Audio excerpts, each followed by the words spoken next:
Hingga 35 tahun diusulkan untuk memperluas kesempatan masyarakat memiliki hunian yang nyaman dan terjangkau. Apakah ini benar-benar jadi solusi dan apa risikonya? Kita akan berbincang dengan peneliti Institute for Development of Economics and Finance atau INDEF, Esther Astuti. Selamat malam, Bu Esther. Jadi ini mungkin diterapkan atau tidak, Bu Esther? Ya, Mungkin diterapkan atau tidak? Apa risikonya menurut Anda soal KPR 35 tahun? ya, baik. Terima kasih Mas Rahmat. Selamat malam pemirsa semuanya. Jadi kalau menurut saya untuk jangka waktu KPR 35 tahun itu ya menurut saya affordable ya buat pembeli ya rumah. Jadi generasi milenial, generasi Gen Z itu punya kans atau kesempatan untuk membeli rumah dengan cicilan yang lebih panjang. Hal ini sudah diimplementasikan tidak hanya di Indonesia ya nantinya, tetapi sudah apply di beberapa negara, misalnya Jepang, Belanda, dan di Eropa. Rata-rata yang saya lihat itu 30 tahun sih maksimal gitu.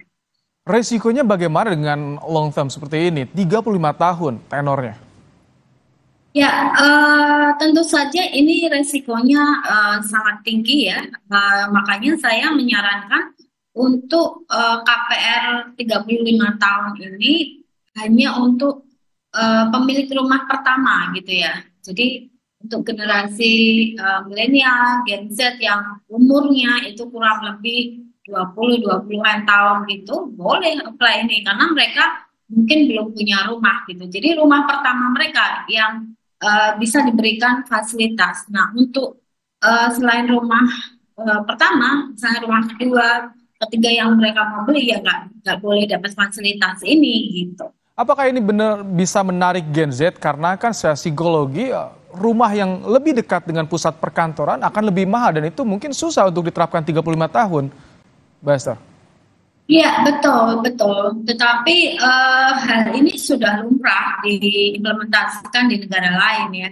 Jadi katakanlah di Belanda itu pasangan muda yang baru saja menikah, kemudian mereka pengen punya rumah pertama gitu, mereka berhak mengajukan yang namanya hipotek rumah gitu ya, dengan jangka waktu maksimal 30 tahun.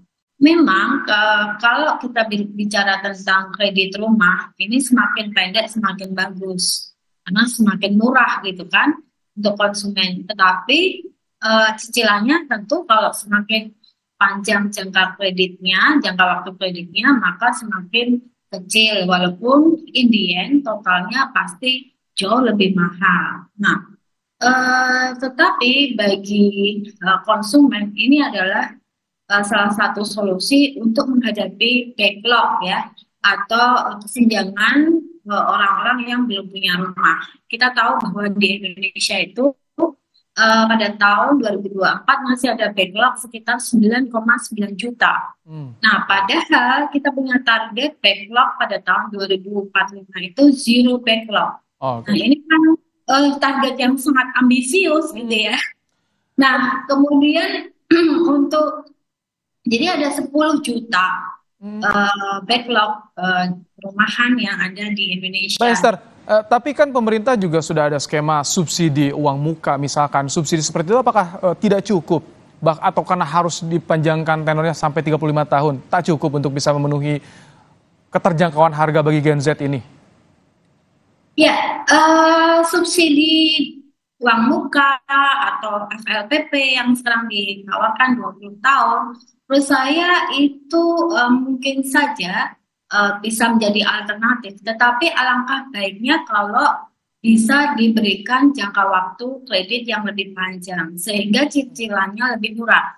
Tetapi yang harus digarisbawahi adalah yang pertama, ini hanya berlaku untuk rumah pertama bagi pasangan muda yang baru menikah.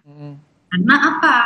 Resikonya kalau kita berikan kredit kepada orang-orang yang sudah katakanlah 40 tahun, Plus Oke. 35 tahun kita tidak tahu what's going on ya. Iya, oke, kami Pasti tangkap. tambah 35 kan 75 tahun gitu. Baik, ini kebijakan masih digodok ke pemerintah. Tentu ditunggu juga bagaimana nanti hasilnya, apakah bisa diterapkan atau tidak. Terima kasih pandangannya, Mbak Esther Astri dari Indef di program Sapa Indonesia Malam. Terima kasih Mas Rahmat. Usai jeda, saudara.